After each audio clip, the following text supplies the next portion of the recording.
Hello everyone. या लेक्चरमध्ये आता आपण actual process of transcription mechanism बघूयात. लास्ट लेक्चरपर्यंत आपण ट्रान्सक्रिप्शन युनिट काय असतं ते डिटेलमध्ये बघितलंय. डीएनए रेप्लिकेशन आणि ट्रान्सक्रिप्शन याच्यामध्ये differentiating points as well as similarities we have dealt with. त्यातल्या आपण डिफरन्सेसही बघितले, सिमिलरिटीज सुद्धा आपण डील केल्यात, बरोबर की नाही. ट्रान्सक्रिप्शन युनिट राईट, जसं डीएनए रेप्लिकेशन हे पूर्ण complete all along the length of DNA हे झालं होतं पूर्ण लेंथमध्ये, तर transcription was in between particular segments, बरोबर आहे की नाही. एका पर्टिक्युलर सेगमेंट्समध्येच हे ट्रान्सक्रिप्शन झालं. क्लिअर आहे. म्हणजे याचा अर्थ हा झाला की देर is a coding and non coding sequences on the DNA. त्याला आपण एक्झॉन इंट्रॉन ते सगळं बोललो, आताही बोलू आपण. मग ट्रान्सक्रिप्शन युनिट सांगितलं आपण की ट्रान्सक्रिप्शन युनिटमध्ये प्रमोटर असणार, स्ट्रक्चरल जीन असणार आणि टर्मिनेटर असणार. तर प्रमोटरमध्ये आपण काय सांगितलंय की again it is made up of 3 parts: core promoter, proximal promoter, distal promoter. Core प्रमोटरमध्ये सुद्धा 3 साइट्स प्रेझेंट असतील, राईट. ते साईट कुठले आहेत? RNA polymerase binding site, TATA box ज्याला हॉग्नेस बॉक्स म्हणतो आपण युकॅरियोटमध्ये, आणि प्रिब्नो बॉक्स म्हणतो प्रोकॅरियोटच्या केसमध्ये. प्रोकॅरियोट म्हणजे पर्टिक्युलरली काही प्रोकॅरियोटमध्ये, खरं तर आर्किबॅक्टेरियामध्ये थोडासा सिक्वेन्समध्ये 6-7 बेस पेअरचा सिक्वेन्स असेल. चला, तो काय आपला मुद्दा नाही. आणि third site transcription start site. ह्या सगळ्या साईट्स आपण तिथे बघितल्या. वेगवेगळे फॅक्टर्स कुठले आहेत? इनिशिएशन फॅक्टर कुठला असणार? तर सिग्मा फॅक्टर आहे. रो फॅक्टर सुद्धा टर्मिनेटर रिजनला अटॅच होणार आहे. सगळ्या गोष्टी डिटेलमध्ये बघितल्या आहेत. तरी सुद्धा ही प्रोसेस समजून घेण्या अगोदर तुम्ही पहिला व्हिडिओ अगोदर बघून घ्या, त्याच्यामुळे ही प्रोसेस तुम्हाला समजायला अतिशय सोपं होईल. Clear this. आता आपण स्टार्ट करूया सरळ व्हॅल्युअर ट्रान्सक्रिप्शन इन प्रोकॅरियोट्स. क्लिअर. चल, transcription in prokaryotes. Transcription in prokaryotes. Transcription prokaryote मध्ये कुठे होणार? अगोदरच आपण लिहून घेऊ. This will take place in cytoplasm. We are discussed it. Cytoplasm मध्ये होणार, कारण nucleoid is the region where genetic material is condensely packed. आणि न्यूक्लियर मेम्ब्रेन असल्यामुळे सायटोप्लाझम आणि न्यूक्लियोप्लाझम असं म्हणू आपण 2 मिनिट, तर which are in direct contact. म्हणजे ट्रान्सक्रिप्शनची प्रोसेस ही प्रोकॅरियोट्स मध्ये होणार, सायटोप्लाझम मध्ये. ठीक आहे. काय काय गरज असणार आहे? गरज असणार आपल्याला एक तर आरएनए पॉलिमरेज एन्झाइम, शॉर्ट मध्ये लिहिलंय मी सिंगल आरएनए पॉलिमरेज एन्झाइम. ठीक आहे. Which will synthesize all types of RNA. Which will synthesize all types of RNA. Transcription किती स्ट्रँडचं होणार? एका स्ट्रँडचंच, डीएनएच्या एका स्ट्रँडचंच ट्रान्सक्रिप्शन होणार. म्हणजेच आपल्याला इथे लागणार डीएनए टेम्पलेट, ज्याच्यावरती तुमची एमआरएनएची स्ट्रँड तयार होणार. ही एक रिक्वायरमेंट आहे. आता आरएनए पॉलिमरेज बद्दल थोडीशी इन्फॉर्मेशन वाढू आपण इथे. मी इथे लिहितोय आरएनए पॉलिमरेज. कोणाच्या केसमध्ये बोलतोय आपण? प्रोकॅरियोटच्या केसमध्ये. तर it is made up of 2 parts. याचा एक पार्ट असणार आहे core enzyme and other part will be your transcription factor. Transcription factor आणि कोअर एन्झाइम असे 2 पार्ट याचे असणार आहेत. तर कोअर एन्झाइम मध्ये कोण येणार? कसं रिप्रेझेंट करतो आपण याला? अल्फा 2 किंवा 2 अल्फा, बीटा डॅश एप्सिलॉन असे याला कोअर एन्झाइमला आपण डिनोट करतो. आणि ट्रान्सक्रिप्शन फॅक्टर कुठला आपल्याकडे? सिग्मा फॅक्टर आहे. आणि रो फॅक्टरचं सोडून द्या, बट तरी इथे लिहून घेऊ आपण रो फॅक्टर. क्लिअर. तर कोएन्झाइम याच्यामध्ये यांचे फंक्शन असतील. अल्फा 2 सब युनिट जो आहे, कारण it has 4 sub units, alpha, beta dash आणि एप्सिलॉन.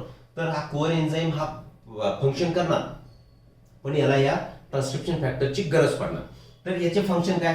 तर it binds with regulatory protein. Regulatory protein सोबत बाइंड करणे, that is the function of alpha 2 subunit. बीटाचं फंक्शन काय असणार? Bind with template strand. It binds with template strand. ठीक आहे. तिसरा कुठला आहे तुमचा? Beta dash. It binds with RNA nucleotides. हे वेगवेगळे फंक्शन्स यांच्या वेगवेगळ्या सब युनिटचे असणार आहे. RNA nucleotides. Clear this. आता मुद्दा असा आहे, कोअर एन्झाइम हा सेपरेटली याच्याशी फॅक्टर अटॅच झाले नाही तरी काम करू शकेल का? हो, करू शकेल. क्लिअर आहे. कसा करू शकेल? कारण कोअर एन्झाइम हा जो फंक्शन करेल, तर it will function it will function non specifically. Function non specifically meaning काय झाला, ज्या न्यूक्लियोटाइड पासून सुरुवात व्हायला हवी त्या न्यूक्लियोटाइड पासून polymerisation of RNA will not take place. Polymerisation हे नॉन स्पेसिफिक असणार, म्हणून कोर एन्झाइम सोबत there is a requirement of sigma factor. कारण सिग्मा फॅक्टर काय, it is specifically act on, it specifically functions, it functions specifically. Clear आहे. 3 steps आपण बोलू. याचं तुम्हाला समजलं आरएनए पॉलिमरेज याच्यामध्ये गरजेचं असणार आहे. डीएनएचं टेम्पलेट लागणार, single strand will act as template strand. 3 steps आहेत. पहिली स्टेप याच्यामधली असणार आहे initiation step. Okay, initiation step मध्ये तुमचा फॅक्टर असणार सिग्मा फॅक्टर. दुसरी स्टेप असणार आहे इलॉंगेशन. ओके, इलॉंगेशन कोण करणार, तर आरएनए पॉलिमरेज करणार. एनसीईआरटी मध्ये स्ट्रिक्टली दिलाय की वाय आरएनए पॉलिमरेज कॅनॉट काय म्हणू आपण त्याला, act on 3 steps initiation, elongation and termination. तर रिझन इथे कळालं तुम्हाला, तो नॉन स्पेसिफिकली काम करेल म्हणून सिग्मा फॅक्टर लागणार. वेल, आणि कुठे प्रोसेस टर्मिनेट करायची, कुठे प्रोसेस स्टॉप करायची, हे सुद्धा हा रो फॅक्टर डिसाइड करणार. That is why elongation step will be performed by or carried catalysed by this RNA polymerase. Right. Well, third step is your termination. तर टर्मिनेशन आताच बोललो आपण. टर्मिनेशन कोण करणार, तर it will termination will be done by the rho factor. इथपर्यंत तुम्हाला आता क्लिअर झाला असावं. डायरेक्टली आपण आता प्रोसेस मध्ये जर how transcription will take place. आता डीएनएचा आपण एक सिक्वेन्स घेऊ. चला आपण कसा घेऊ याला, वाईल्ड फॉर्म मध्ये दाखवू. एनसीईआरटी मध्ये जसं दाखवलं त्या पद्धतीने आपण त्याला दाखवून देऊ.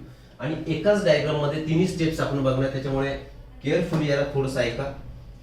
याच्या directions, this is 5 prime, it will okay ठीक आहे 3 प्राइम. उलटा करू आपण थोडंसं. This is 3 prime, so this is 5 prime, 3 prime and 5 prime. Prime म्हणत डॅश म्हणत. याच्यामध्ये हे वेगवेगळे तुमचे बेस सिक्वेन्सेस प्रेझेंट आहेत. ओके,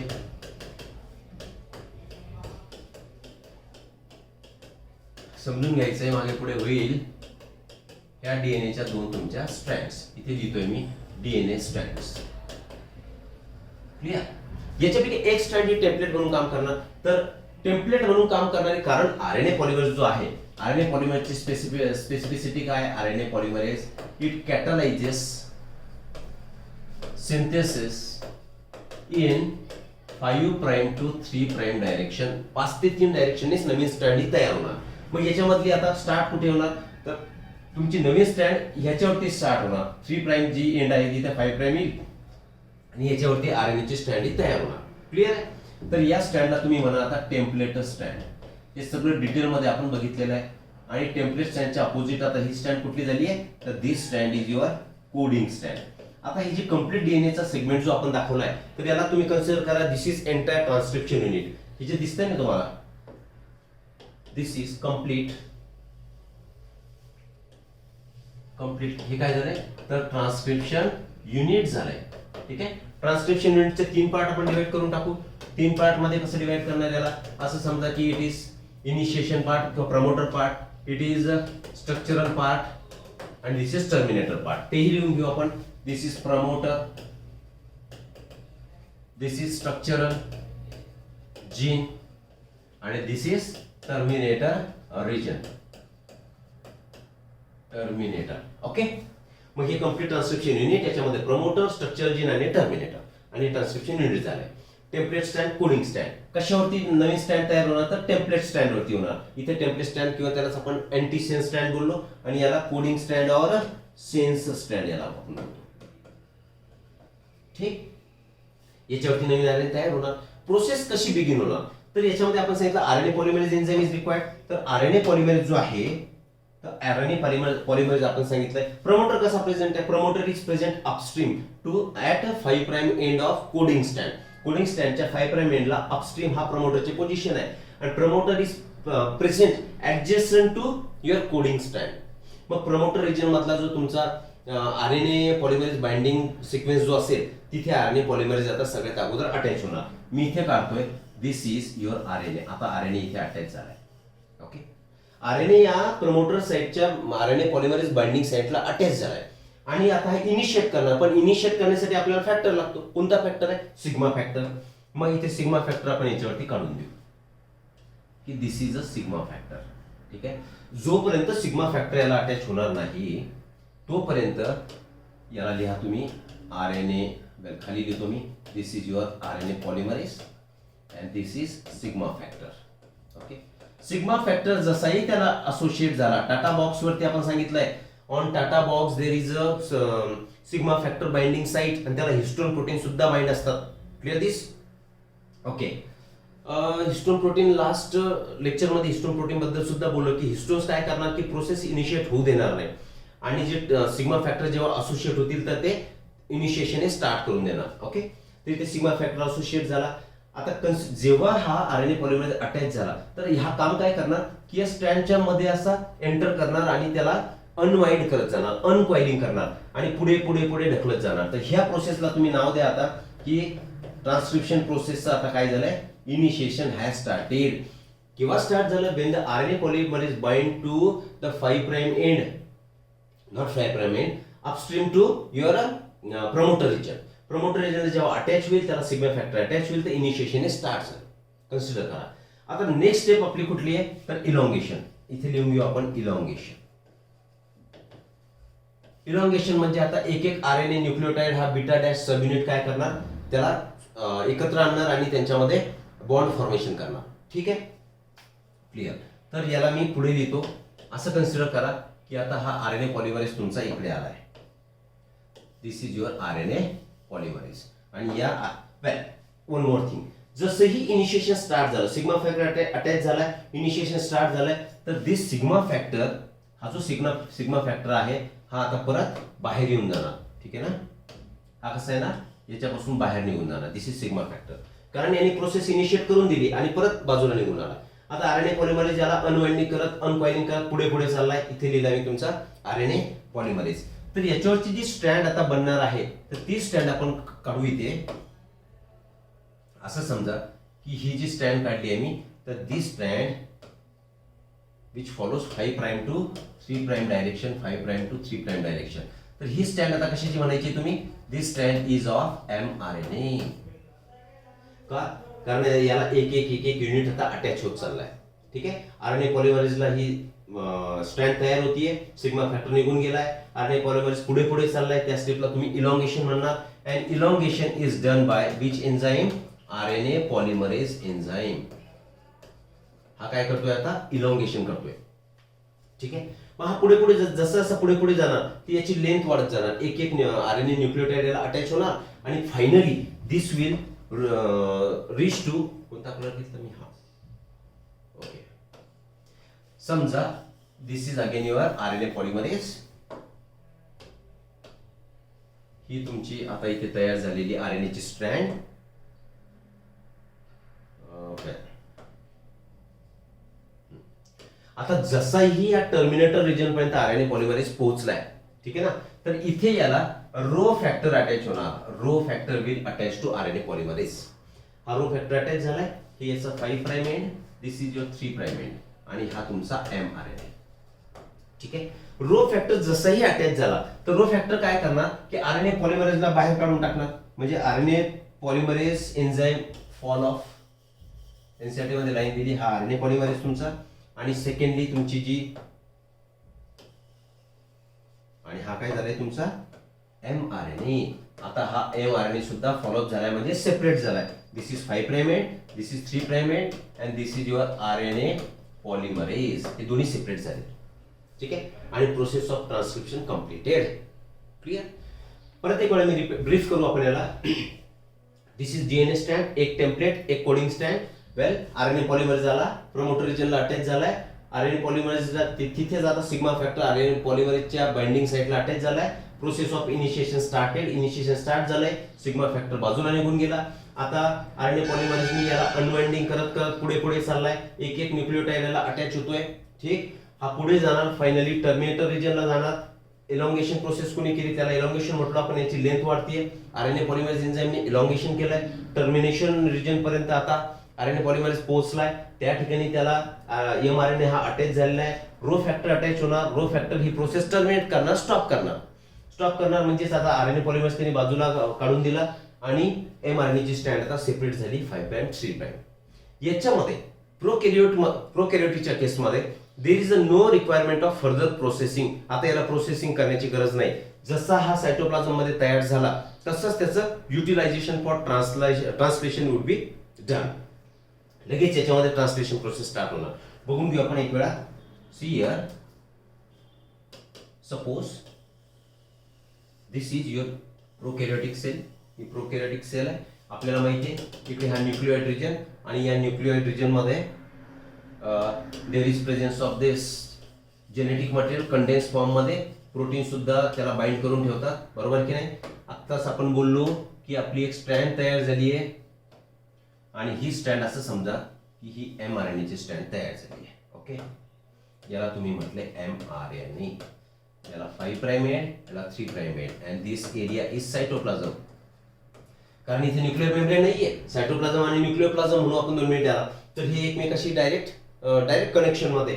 मग जेव्हा ही ट्रान्सक्रिप्शन प्रोसेस प्रोकॅरियोटिक मध्ये सुरू झाली होती त्याच वेळी जरी ट्रान्सक्रिप्शन कंप्लीट झालं नाही लगेचच ट्रान्सलेशन सुद्धा यांच्यामध्ये होऊ शकतं. का? कारण हे इंटरकनेक्टेड एकमेकाला, डायरेक्ट कनेक्शन मध्ये. मग लगेच काय होणार की दुसरे तुमचे सब युनिट्स येतील. समजा रायबोझोम असा याला अटॅच होणार, स्मॉलर लार्जर सब युनिट. इकडे टीआरएनए, हे टीआरएनए काय करणार, एक एक अमिनो ऍसिडला आणणार. अमिनो ऍसिड असं कन्सिडर करू आपण की यांनी आता काय केलंय, एका अमिनो ऍसिडला आणलंय, जोडलंय. ठीक आहे, हे अमिनो ऍसिड्स अटॅच केलेत, त्यांच्यामध्ये पेप्टाइड बॉन्ड फॉर्मेशन झालंय आणि त्यांच्यामध्ये आता कुठली प्रोसेस झाली आहे तर ट्रान्सलेशन प्रोसेस झाली आहे. म्हणजेच आता प्रोटीन सिंथेसिस डन. शॉर्ट मध्ये समजून घ्या, both the processes of protein synthesis that is transcription आणि ट्रान्सलेशन हे एकाच कंपार्टमेंट मध्ये होणार. म्हणजे ते कुठे होणार, सायटोप्लाझम मध्ये होणार. दुसरी गोष्ट, ट्रान्सक्रिप्शन पूर्ण होण्याच्या अगोदर सुद्धा ट्रान्सलेशन इथे स्टार्ट होणार. ठीक आहे, आणि एकाच कंपार्टमेंट मध्ये ही प्रोसेस होणार. आणि no processing of mRNA is required in prokaryotes. इथपर्यंत डन. ही झाली तुमची entire process in case of प्रोकॅरियोट्स.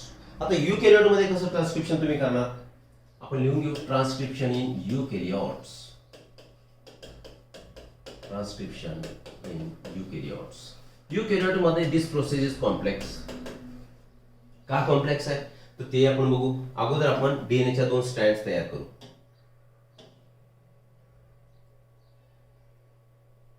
Okay, समजून घ्यायचं तुम्ही ती डबल स्टँडर्ड डीएनए असं आहे. समजा ही तुमचा डबल स्टँडर्ड डीएनए. मी याला लिहून घेतो.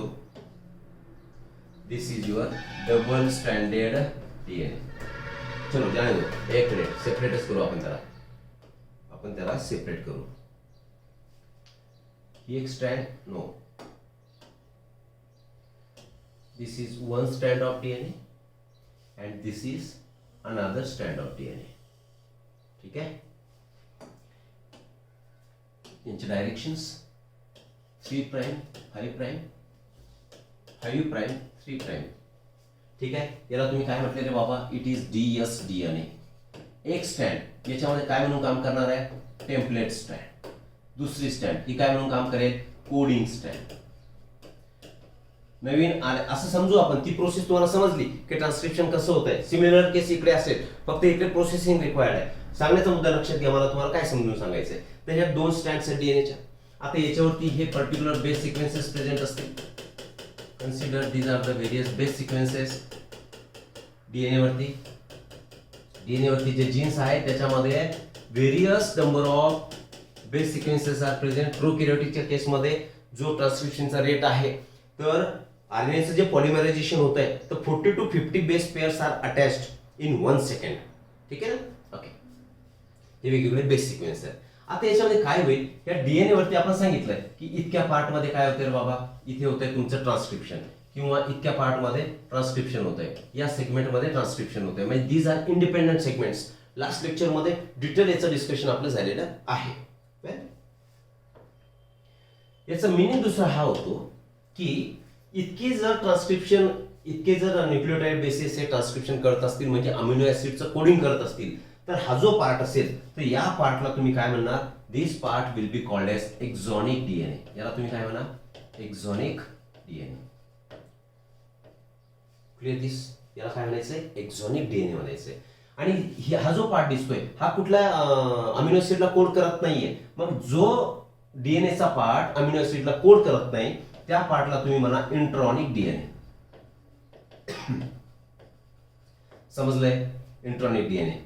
त्याचे स्पेसिफिकेशन आपण लिहून टाकू की do not code for amino acid, do not code for amino acid, and this part codes for amino acid, codes for amino acid. इथपर्यंत डन. काय सांगितलं, परत वेगळा सांगतोय, this is double standard DNA. DNA वरती जीन्स प्रेझेंट आहेत. Okay, म्हणजे genes मध्येच काय असतात, न्यूक्लियोटाइडचे बेस प्रेझेंट आहेत. तर काही सेगमेंट्स असतील की ज्याच्यामधले बेसेस हे अमिनो ऍसिडला कोड करतात आणि काही सेगमेंट असे असतील की ज्याच्यामधले बेस सिक्वेन्सेस हे अमिनो ऍसिडला कोड करत नाही. मग जे अमिनो ऍसिडला कोड करतात त्याला म्हटले तुम्ही एक्झॉनिक डीएनए, आणि असे base sequences on jeans which do not code for amino acid त्याला तुम्ही म्हणणार इंट्रॉनिक डीएनए.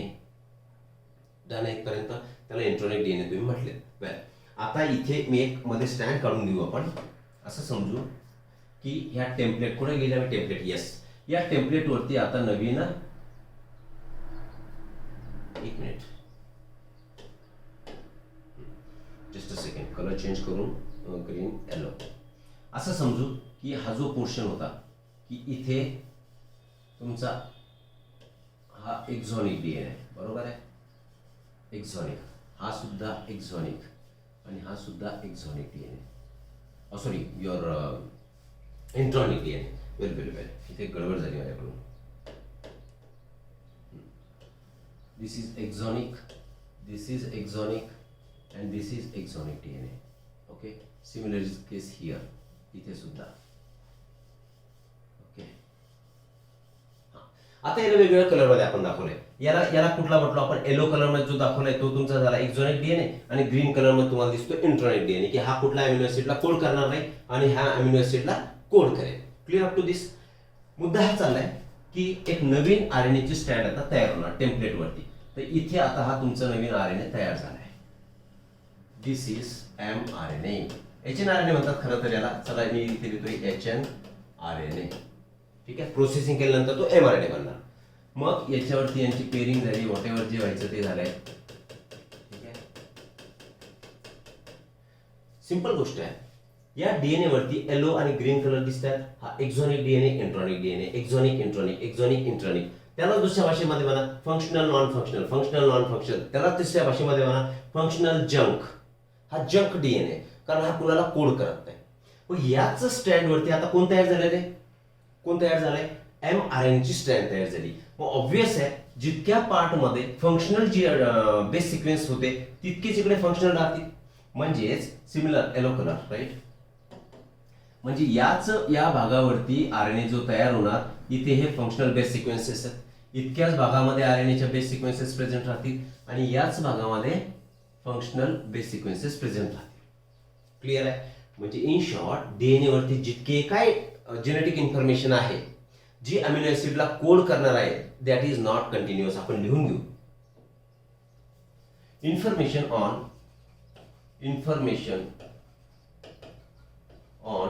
डीएनए, कोणती information, genetic information, is not continuous for coding of amino acid, for coding of amino acid. आणि हे कोड झाले म्हणजे कोण तयार होणार, प्रोटीन सिंथेसिस होणार. सियर आपण स्टेटमेंट लिहिलंय की या डीएनए वरती इन्फॉर्मेशन ही कशी आहे, कंटिन्युअस नाहीये, बरोबर आहे. म्हणजे ती डिसकंटिन्युअस आहे. म्हणून आपण म्हणतो genes in eukaryotes are split. Genes in eukaryotes are split. हे स्प्लिट जीन अरेंजमेंट झाली. कशी स्प्लिट जीन, स्प्लिट म्हणजे तुकडे तुकडे. हे फंक्शनल डीएनए, हे नॉन फंक्शनल आहे. Functional non functional, functional non functional. म्हणजे याच्यामध्ये जेनेटिक इन्फॉर्मेशन आहे, याच्यामध्ये आहे, याच्यामध्ये आहे. टोटल मध्ये जेनेटिक इन्फॉर्मेशन आहे, पण पूर्ण इन्फॉर्मेशन ही अमिनो ऍसिड तयार करण्यासाठी वापरल्या जाते का, नाही. म्हणून आपण म्हणतो की जीन्स इन यूकॅरियोट आर स्प्लिट. आणि जो पार्ट आता फंक्शनल आहे त्याला म्हटलं आपण एक्झॉनिक डीएनए, जो नॉन फंक्शनल त्याला म्हटलं इंट्रॉनिक डीएनए. आणि आरएनए तयार झालाय तर वेल RNA काढून घेऊ आपण. मी इकडे सेपरेटली RNA काढतोय, हा इथे RNA काढलाय. ओके, या RNA वरती आता असे पार्ट्स काढू आपण. दिस वन आणि दिस वन. ओके, हे पार्ट काढले. तर याच्यामधला तुम्हाला फंक्शनल कुठला लक्षात आलाय? आता हा पार्ट कुठला झालाय? वेल, दिस इज फंक्शनल पार्ट. ओके, या फंक्शनल पार्टलाच तुम्ही नाव इथे द्यायचं आहे आता एक्झॉन. ओके, हा कोण झालाय तुमचा तयार? HNRNA. HNRNA और त्यालाच तुम्ही म्हणा प्रायमरी ट्रान्सक्रिप्ट. यालाच तुम्ही म्हणायचे प्रायमरी ट्रान्सक्रिप्ट. ओके, वेस हा फंक्शन म्हणजे एक्झॉन. तर याला तुम्ही नाव देऊन टाका. This is intron. Again this is exon. This is intron. Exon, intron. Well, आता आपण कशामध्ये इंटरेस्टेड आहे? सॉरी, हे जे एक्झॉन पार्ट तुम्हाला येलो कलर मध्ये दिसत आहेत, तर हेच अमिनो ऍसिडला कोड करणार आहे. म्हणजे आता हे व्हाईट कलरचे पार्ट दिसतात, यांना तुम्हाला काढून टाकावं लागेल. ठीक आहे ना? या व्हाईट कलरच्या पार्टला काढून टाकणार म्हणजेच याची प्रोसेसिंग झाली असणार. मग प्रोसेस केलेल्या RNA मध्ये, HNRNA मध्ये जो पार्ट दिसत नाही त्याला तुम्ही म्हणायचे इंट्रॉन. लिहून टाकू आपण इंट्रॉन. कशाला म्हणायचे? Intron, the part of DNA which do not appear in processed RNA. processed HNRNA. Okay, किंवा त्यालाच तुम्ही आता इथे म्हणू शकता mRNA. mRNA ला प्रोसेस केल्यानंतर त्याच्यामध्ये जो पार्ट दिसत नाही that becomes your intron, non functional part. आणि एक्झॉन हा पार्ट तुम्ही कशाला म्हणणार? The part of DNA which appears in processed mRNA, त्याला म्हणायचे तुम्ही एक्झॉन. परत मागे जो आपण आता तुम्हाला क्लिअर झालाय की हा इंट्रॉनचा पार्ट आपण रिमूव्ह करून टाकणार. म्हणजे एक कॉन्जुगेटिव्ह स्ट्रक्चर आपल्याला मिळणार, की येलो कलरचंच कम्प्लीट स्ट्रक्चर मिळेल. त्याला तुम्ही म्हणणार एक्झॉन. आणि जे पार्ट निघून गेले, जे प्रोसेस केल्यानंतर दिसत नाही, त्याला तुम्ही म्हणणार इंट्रॉन. म्हणजेच आता इन शॉर्ट तुम्हाला हा जो इथे HNRNA तयार झालाय, तर याची काय करावी लागणार? You will have to process it. याची प्रोसेसिंग तुम्हाला करावी लागणार. आणि ती प्रोसेसिंग 3 स्टेप्स मध्ये होणार. कॅपिंग, टेलिंग आणि स्प्लायसिंग, या 3 स्टेप्स मध्ये प्रोसेसिंग होणार. त्याच्या अगोदर आपण बघू की जसं आपण अगोदर सांगितलंय की प्रोकॅरियोट मध्ये single RNA polymerase catalyses formation of all types of RNA. सगळे RNA एकच RNA पॉलिमरेज बनवतोय. इकडे रिक्वायरमेंट थोडीशी डिफरंट आहे. RNA पॉलिमरेज बद्दलही बोलून घेऊ. RNA polymerases in eukaryotes. ठीक आहे, तर याच्यामध्ये 3 टाइपचे RNA पॉलिमरेज तुम्हाला लागणार. RNA polymerase 1, RNA polymerase 2 and RNA polymerase 3. असे 3 टाइपचे पॉलिमरेजेस तुम्हाला याच्यामध्ये लागतील. तिघांचे फंक्शन वेगळे असणार आहे. यातला RNA polymerase 2 जो आहे, it will synthesise primary transcript that is HNRNA आणि त्याच्याच नंतर तो बनवणार mRNA. Clear this? RNA polymerase 3 काय करणार? It will synthesise tRNA.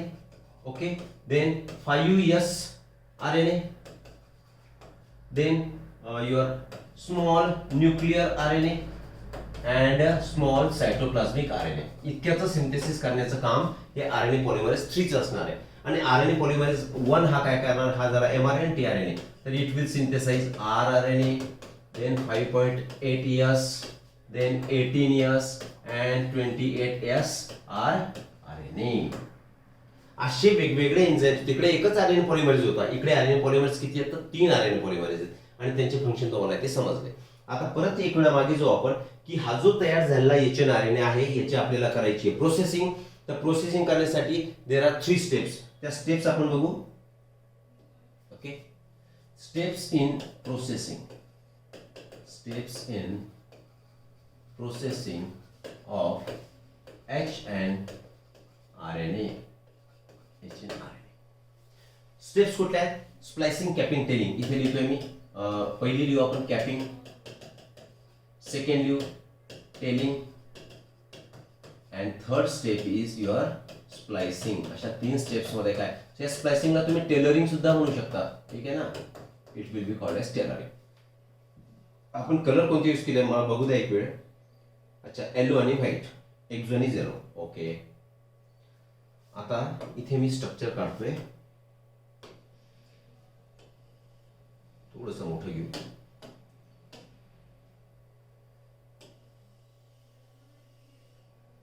चार पाचच्या स्टँड अगोदरच काढू आपण, म्हणजे समजायला आपल्याला ते सोपं होईल. ठीक आहे. याच्यावरती yellow, this portion and okay.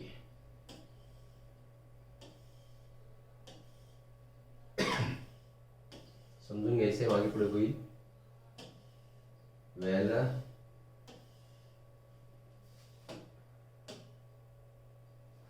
Right.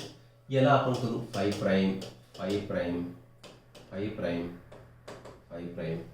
This is 3 prime 3 prime end 3 dash end 3 dash end. हा कोण तयार झालाय तुमचा? दिस इज युअर HN-RNA. आता याची आपल्याला प्रोसेसिंग करायची. तर प्रोसेसिंग करण्यासाठी आपल्याकडे स्टेप्स कुठल्या आहेत? तर स्टेप्स आहेत. पहिली स्टेप, याला मी लिहितो इथे कॅपिंग. ही स्टेप काय करणार आपण? याची कॅपिंग करणार. फर्स्ट स्टेप कॅपिंग करणार म्हणजे एक्झॅक्टली आपण काय करणार? कॅपिंग करणार म्हणजे 5 प्राइम एंडला एक कॅप काढून टाकू आपण. ही इथे मी अशी एक कॅप काढतोय. दिस इज अ कॅप. ठीक आहे.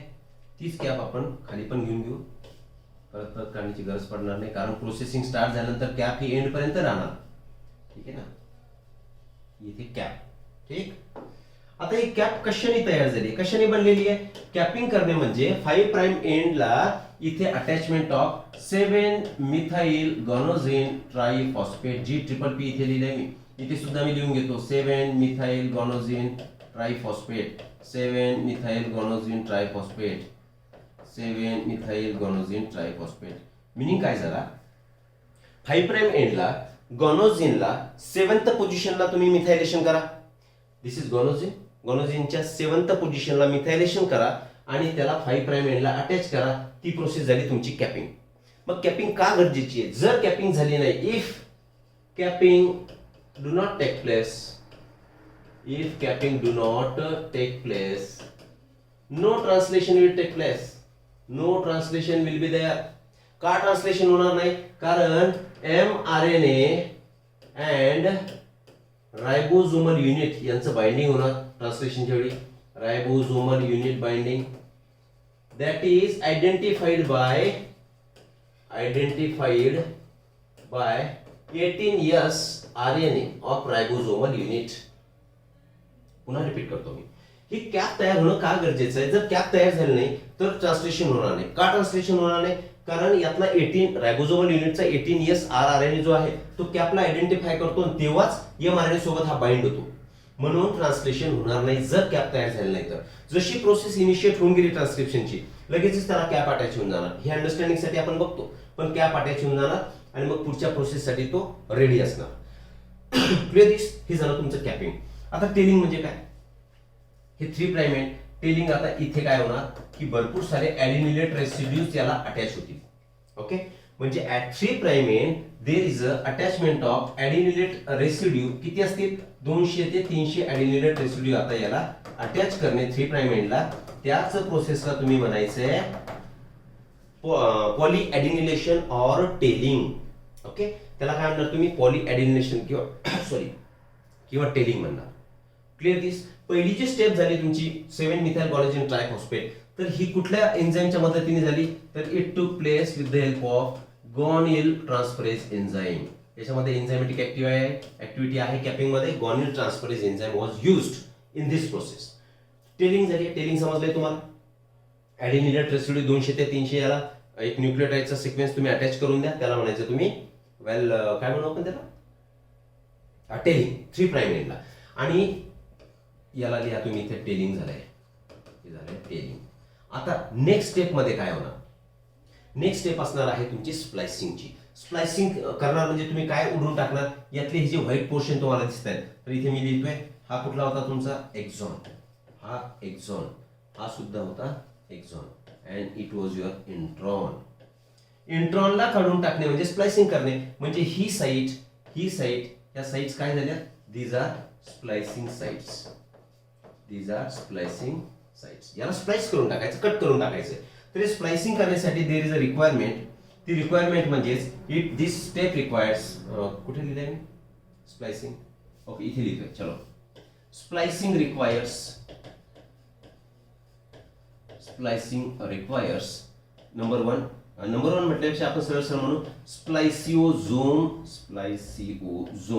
कॉम्प्लेक्स. याला स्पायसिओझोम कॉम्प्लेक्सची गरज पडणार. हा कशाने बनलेला आहे? हा बनलेला आहे तुमचा small nuclear RNA plus protein complex, याच्यापासून हा तयार झाला आहे.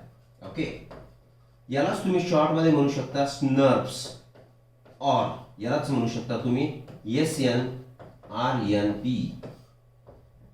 SNRNP, small nuclear रायबोन्यूक्लिअर protein. लक्षात असेल तर असू द्या, अदरवाइज नॉट नेसेसरी. मग हे स्प्लायसिंग होणार.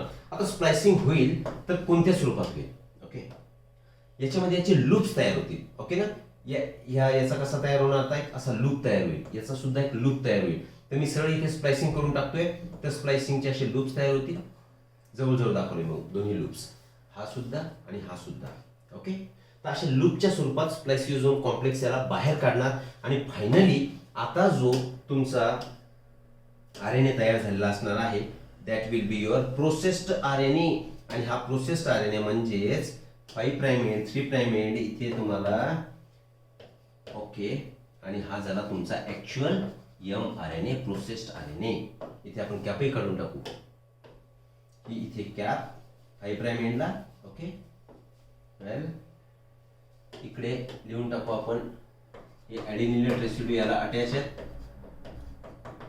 ओके, मग 3 प्राइम एंडला ॲडेनिलेट रेसिड्यू, 5 प्राइम एंडला कॅप, आणि मध्ये स्प्लायसिंग म्हणजे यातले आता नॉन फंक्शनल जंक DNA तुम्ही काढून टाकले, म्हणजे इंट्रॉन काढून टाकले. आता हा जो कंप्लीट दिसतोय तुम्हाला, तर हा सगळा पार्ट कसा झालाय? एक्झॉनिक पार्ट. आणि हा एक्झॉनिक पार्ट म्हणजे कसा आहे? फंक्शनल आहे. त्यालाच तुम्ही आता म्हटले mRNA. This is how the transcription in eukaryotes takes place. कुठे झाले transcription? Transcription takes place in the nucleus of eukaryotic sale.